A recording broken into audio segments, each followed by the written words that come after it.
Here's some evidence that there was definitely price gouging on RAM that was not strictly necessary due to supply and demand last year.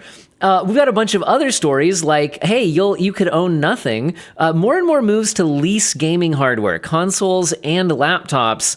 This is looking a little bit scary. Some potentially good news on some things. A 1000-watt 5090 is already selling out at over $5,000.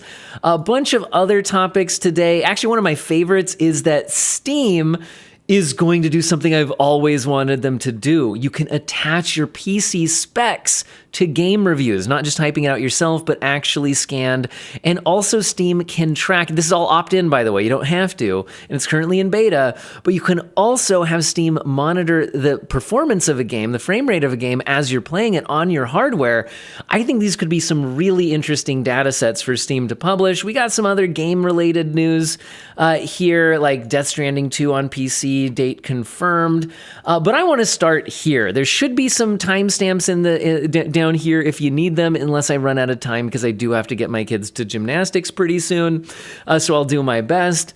And all my sources will be linked in the video description. But I want to start with this because when RAM prices started going insane in the last few months of 2025, it was unclear how much was strictly necessary because brands like Corsair do have to actually buy RAM themselves. And if those prices that they're buying it at go up, obviously they need to sell it to you at a higher price. That's just the way it works. But what if they didn't need to? There's some serious evidence that that's the case. So look at this. This is at PC Gamer. Again, sources in the video description. Corsair has managed to successfully navigate a constrained global semiconductor market to secure supply for memory, as its PC gaming hardware profits jump 60% in a year. Its peripheral profits are only 6% better, though. So you could read the whole article. The basic idea here is that Corsair has to publish financial data for investors. So within that, they report their profits year to year, quarter to quarter, etc. And they have two main divisions for which they report profits. They have PC gaming hardware, and then they have peripherals.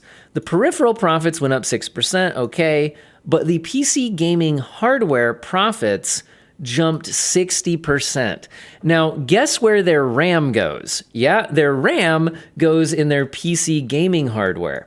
And there's other things in there too. So it's likely that RAM specifically had even higher profit jump, and then it's getting averaged out closer to the mean by putting in all the other stuff that's in their PC gaming hardware. So what do I mean by all of this? And I should probably go back a step further for people who aren't privy to all the details of how RAM works. So Corsair doesn't actually make the physical like RAM module. They don't have the foundry. So there's foundries. The big three that produce almost all the memory in the world are SK Hynix, Samsung, and Micron. So when you buy Corsair RAM, they bought it from SK Hynix, Samsung, or Micron, and then they put it on their actual DDR stick that goes in your computer, and they put their heat spreader on it and their logo on it. But they actually do have to buy supply from those big companies. Although there's some Chinese RAM, which is kind of a side note to today's article, there's Chinese RAM companies that were on the Pentagon's restricted companies list, and they have been removed. So this does open the door for Chinese DRAM and NAND adoption in consumer products in the United States. I think that's good news. Now, currently, I don't think that CXMT and YMTC are able to produce the kind of massive quantities of consumer RAM that would be needed to really solve problems immediately. But, you know, they could be looking to expand production. But honestly, they're probably mostly looking to expand production of HBM memory and things like that for data centers and servers, which is why all of this is going crazy in the first place. But the point is, brands like Corsair have to actually buy the memory modules, and they have to pay whatever price they have to pay. So when prices started going through the roof at the end of 2025, there was the question, did Corsair's price that they're selling it to you at go up because when they purchased their supply, they had to purchase it at a higher price?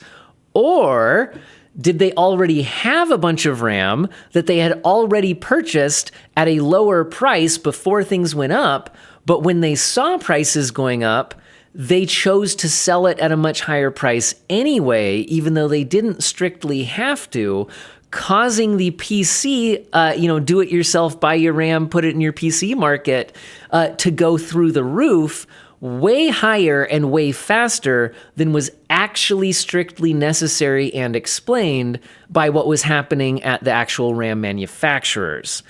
And this is really direct evidence that that was almost certainly the case, because Corsair's PC gaming hardware profits jumped 60% in that year, with the lion's share of that quarter, that last quarter of 2025. And remember, since RAM's not the only thing in their PC gaming hardware, that it's likely that the RAM profits jumped even more than this and are being brought down by the overall, other parts bringing down the mean. So that looks pretty bad. Now, I mean, it's always important, I think, to note that, Corsair is a for-profit company. So if they see the opportunity to make lots of profit, I understand why they choose to do so. And there's even some issues regarding, publicly traded companies, like having at least some obligation to shareholders to try to get more profit. Now, they don't strictly have to chase every scummy thing to get profit as a legal obligation. Some people misunderstand that. So you could intentionally do things to be customer friendly that don't strictly maximize profit and still be within your legal obligations. But anyway, this is a sign that at least Corsair, and if they're doing it, what are the odds everybody else is doing it too, jumped the gun because they saw an opportunity to jack up RAM prices insanely high before it was strictly necessary. Now, they're also announcing that they have successfully secured a RAM supply for this year, which is, probably now being purchased at a higher price. So now they probably actually do have to sell it at a higher price because they purchased it at a higher price. Because I'm sure that this successful navigation still included paying a higher price for RAM than they did last year. But I think a lot of the RAM they sold at the end of last year was purchased at a lower price, and they just charged you more because they could. Now, on that happy note, let's move on to you're going to own nothing and hopefully be happy about it. Actually, I hope you're not happy about it, and I hope you don't do this. But a lot of people have been talking about how, like, the end goal of all these companies jacking up the prices is just so that you move over to game streaming and you own nothing and you just pay them a monthly fee. And while I'm sure that, the companies would like to sell you on their subscription, I've always been a bit hesitant on how realistic it is to expect everyone to go ahead and switch over to streaming games, just because, people can just not be close to servers, have a bad experience. The overall image quality and responsiveness is just never going to match the local experience. But where they could still get you on the you pay them an endless monthly fee and you never own anything anyway is renting you the physical hardware to play it in person. So yeah, you play physical hardware in your home, but you don't own it. We've got PlayStation moving in that direction in the UK, and we also have HP moving that way with gaming laptops. So let's start with the PlayStation thing here. Please don't do this, guys. This just looks like such a terrible deal. So PlayStation UK now offers PS5 leasing starting at $9.95 per month. This is at Tech Power Up. That's also where I'm finding this HP gaming laptop stuff. Again, sources in the video description. So it's looking like there's a few options here. The lowest monthly price of basically 10, I was gonna say $10, but I guess, do pounds get abbreviated as bucks? I don't know. In the United States, we do dollars as bucks. So we'll say 10 pounds, I guess, per month for 36 months. So you're essentially spending 360 pounds over the course of your 3-year lease if you do it at this price for a PS5 digital edition with 825 gigabytes of storage. Now, I'm fairly certain that you could just buy a used PS5 digital edition, which is likely completely fine, for less than $360. And by the way, while I want to be clear right now that I don't advocate buying luxury items like a console on credit. Even if you financed a used PS5 on a credit card, and paid your monthly payments, I think you'll come out ahead, because not only would you maybe come out at a similar price, maybe even less. I'd have to do a lot of, I don't know what interest rate you're getting on your credit card or whatever, but you would own the console at the end of it, and the console has actual value. So you could eventually be done paying for it and still own it, and then either keep it or sell it, and it retains some of its value on the resale market, especially if you already bought it used. You probably didn't even depreciate much. Or you could spend $360 and at the end of the day own nothing. Not only that, but I had some questions on this, like, okay, what if the controllers get stick drift? Because DualSense controllers actually do pretty frequently get stick drift issues, and actually, that's a major problem. So I looked into it, and as far as I can tell, if there's any problems with the hardware, you're responsible for paying for it, other than, I think, minor cosmetic blemishes. So now maybe they would do something different in actuality, but as far as I can tell, looking at the terms of the agreement, you could be out a bunch of money on a DualSense controller that just develops stick drift or something like that. On top of paying all the monthly payments and owning nothing, you might end up also owing them for the controller. So that sounds like a real good deal. Now, there's some other options like $1,050 or $1,460 for either a 2-year lease or a 1-year lease, but again, you still own nothing by the end of that, and you'd end up spending either, looks like about £252, which I think is pretty close to what just a used PS5 goes for in that market. I could be wrong on that, but anyway, or $175 by the end of the lease period, which again, you own nothing.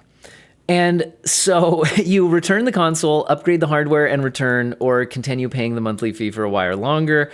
You could also do a month-to-month plan where you're not committing to a specific amount of time, but you're spending basically £20 a month. So by the end of the first year, you've almost paid for like a used console in general. So I really don't like this. This to me just sounds, this is that dystopian future. And I know there's already a bunch of like rental services that do this kind of thing, and they do it for furniture and appliances and whatnot. And they get people who don't have a lot of upfront cash by offering what sounds like a low monthly fee. But in the end, you own nothing, and you end up paying as much as the thing would have cost anyway. Really just, this is not, in my opinion, a good thing. Now, HP is going to be doing the same thing for gaming laptops, $50 a month up to $130 a month, depending on the exact laptop that you're getting.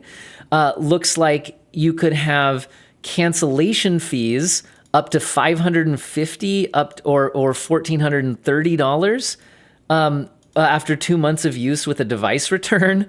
If you want to keep the device, you'll need to pay a flat fee of $1,200 for the Victus 15 or $3,300 for the Omen Max 16, regardless of how long you've used it.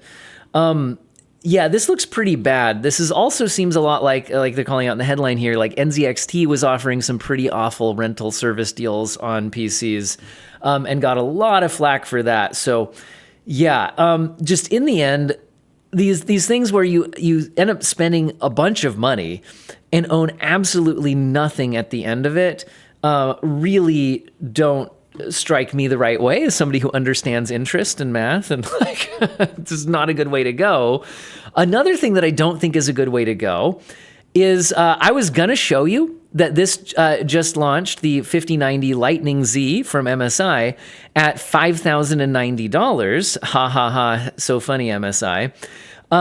But it's not showing the price because it actually sold out. So why do they charge that? Well, I guess that they know that people will pay for it. So cool. Yay. Now, does it make any sense to buy this thing? Hardware Unboxed does have a review of it. I'm not going to show you all of their data, but I'll link it in the video description along with all my other sources. I will show you the power draw. So power consumption, PCIe plus EPS when gaming. And notice that in some workloads, this thing is going over like up to about 850 watts or so.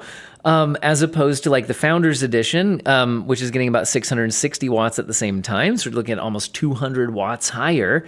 And for all of that, you get some like tiny frame rate increases. I'm not going to get like too much into like all of their charts or whatever, but like, yeah, you do get some more frames. Neat. Anyway, I understand that. I think the people who hopefully are buying this are people who are like into extreme overclocking. And so it actually makes sense to get something like this for that purpose. Please, like if you want a 5090, I think you can buy an entire 5090 pre-built system for less than this, significantly less than this.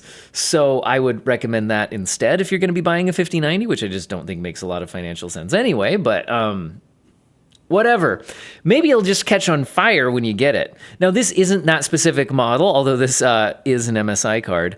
This is going the rounds, and I do want to clarify that this actually doesn't look like it's the PCI power, the 12-volt power thing that we've seen with the melting cables. This doesn't seem like that issue. There's actually fire near the motherboard. To me, this looks like the location of like the clip, like when you clip the card into the PCIe slot, that looks kind of like where maybe the end of the clip is, or that button is. I could be wrong. It's hard to tell from the photo. If that's the case, then if I had to guess what happened here, and this is just a complete guess, it would be that maybe there was damage where it clips into the motherboard, and then it caused an electrical fire to flare up. So this looks like something different. Now, the really bad news for the owner of this card is that they bought this in China. Now, why is that a problem? Because the RTX 5090 is not officially sold in China. There's like a 5090D and a DV2 that are sold in China. So the Chinese buyers getting these are getting them through kind of roundabout, I don't know if smuggling's the right word, but unofficial store type channels where I don't think you get warranty coverage. So I think this user is just out of 5090. Now, maybe repairs can happen. I don't know, but seems pretty unfortunate for that user. But again, this seems to be something different than that power connector issue that we see. Now, like I mentioned in the intro summary of topics, I absolutely love that Steam is doing a beta update that allows users to attach their PC specs to game reviews. Now, ideally, once this, now, and to be clear, this is opt-in, and it's currently just in the Steam beta, but I would love it if a lot of reviewers opt into this, because a lot of times you see Steam reviews criticize the performance of a game or say like, runs fine on my PC, that kind of a thing, but then they don't actually say what their hardware is. So that kind of reduces the usefulness of that information. So if you could actually get a large data set of PC specs and reviews, I think it would also be interesting if you could filter reviews by systems that are like similar specs to yours, and get people reviewing it based on that. That sounds really interesting to me. Also, this is funny, RTX 5090 Intel N150, 1 gigabyte RAM. You can definitely see that somebody's going to have that. Like, this would also be interesting because, we get to see the overall stats on the Steam hardware survey, like what percentage of users have what. You don't see what their combinations are. Or like a lot of times when I see in Steam reviews and people are like, I have a 5090 and this still runs bad. It's like, but what's your CPU? Because the issues you're describing sound like CPU limited behavior, right? But a lot of times people don't post what CPU they have. So that'll be interesting data. Now, I haven't tried this out for myself yet here. I'm finding this reported at videocards.com. Again, sources in the video description.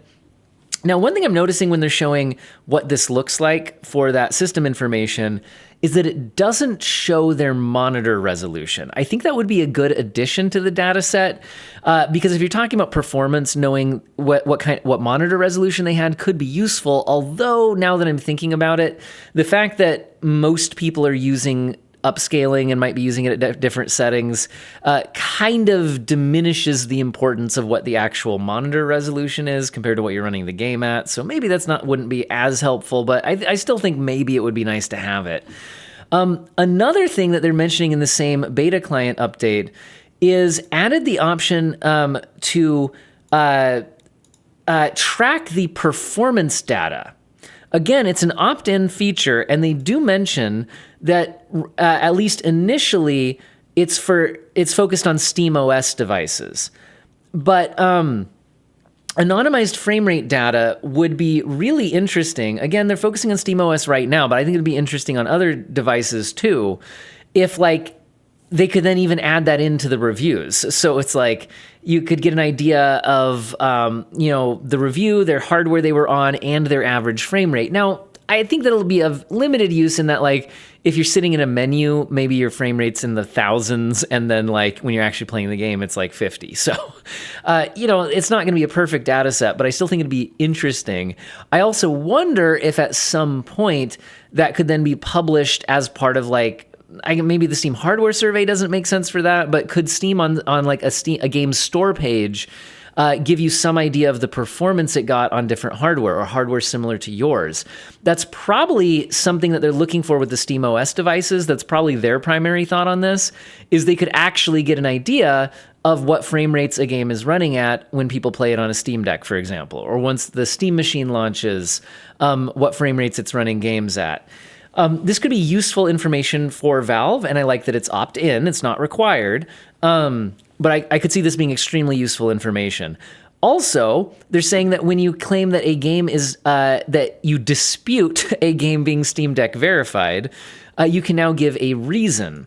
I could see that this frame rate data could also be tying into this because there's a lot of criticism. I'm a Steam Deck user, so if you're not, maybe you're just like out of the loop on all this. But a lot of games are called Steam Deck verified that really don't work very well on a Steam Deck. Like, I'm pretty sure recently, like, Borderlands 4 got Steam Deck verified. I think like Oblivion Remastered is Steam Deck verified. There's a lot of games that don't run very well on a Steam Deck, but they're certified as like great on the Steam Deck because they, don't require keyboard input and don't have too small of text. And they technically run using Proton. But like the actual performance is low. So I think having this frame rate data combined with people able to say, like, wait a minute, this game actually runs like crap on the Steam Deck, or it crashes 3 hours in, or whatever. I think this is all good stuff. So I just love this update. I can't wait until it's not just a beta feature, and I think they could do a lot more with this. And I think this is great. All right, we'll end with a few quick, more game-related stories. So there's a Metal Gear Solid Master Collection Volume 2, and its PC system requirements are here. We've got minimum and recommended specs, which look pretty reasonable. Like, minimum GPU is a GTX 970, whereas the recommended is a GTX 1650. So they're not asking for a ton here, but these are older games. Now we're talking games like Metal Gear Solid 4, Guns of the Patriots, and Metal Gear Solid Peace Walker. So those are the kind of games we're talking about here. So you might argue that, well, this hardware actually seems too much for that. But okay, fine. But like, if you have a somewhat modern PC, at least going by the system requirements, who knows if it's actually true when it plays out, seems like things should run okay. Now, I'm a Metal Gear Solid fan, so I'm happy to see more of them coming to PC. So that all looks like good stuff to me. We're also seeing a God of War trilogy remake in development. Maybe we'll get a PC version of that. That would be cool. And God of War Sons of Sparta launched today. This is a 2D, like platformer style God of War game. So definitely something a little bit different there. I'm excited to hear about all of this. And Death Stranding 2 on the Beach is coming to PC on March 19th. We have the release date. I checked to see if there were system requirements up on the Steam page, and it was all still listed as to be decided. So I'm sure I'll do a video once that information is available. But they have confirmed it supports DLSS, FSR, and XeSS. I do think it's being done by Nixies, yeah. So Nixies is working on it. They usually do a pretty good job with PC ports. Not all of their ports have been completely perfect, but they generally do a better job than the average random PC porting studio and support all the major upscalers and features and all that. So I think that's pretty good news that they're handling it. This game looks fantastic on consoles, so I'm Excited to see what it looks and runs like when it comes to PC. Now, Kingdom Come Deliverance 2 has announced that they have sold 5 million units in the first year. And while some games certainly sell more than 5 million units, for a game that's this like hardcore RPG systems heavy, like they're not holding your hand, to sell well, I just absolutely love to see that. That's one of the reasons why I love to see like a CRPG like Baldur's Gate 3 just absolutely pop off, and Kingdoms Come Deliverance 2, 5 million copies sold for a game coming from this kind of studio and that style of game. I really love to see that. This is good. I hope that means that we continue to get good RPGs that they don't dumb things down for you. They give you lots of options, and not everything just needs to be the same kind of like hand-holdy open world slop. But anyway, now I think probably due to the popularity of Kingdom Come Deliverance 2, Kingdom Come Deliverance 1 is getting a next-gen update. Now, I think this is really focused around consoles, because like the PC version of the game, like you could already run at 60 FPS if your hardware allowed it. But the older consoles certainly couldn't, and the original game on the original consoles, I think, was often below 30 FPS and CPU limited and stuff, so this looks like a good thing. I'm not seeing mention of a PC version. I think they're just using the ultra quality settings from the PC version. So the PC version doesn't need the update because it already has it. It already did. You could already crank the settings and performance if your PC could handle it. Good to see console gamers getting that option. And last thing I'll mention is that Bungie will host a marathon server slam test just ahead of the launch next month. My kids are going to have to go to a gymnastics here in a second, so I'm going to end the video here. Hope you guys found it useful and or interesting, and I'll try to get timestamps down there if I can possibly type that fast before I have to leave for gymnastics. I hope all of you have an excellent day.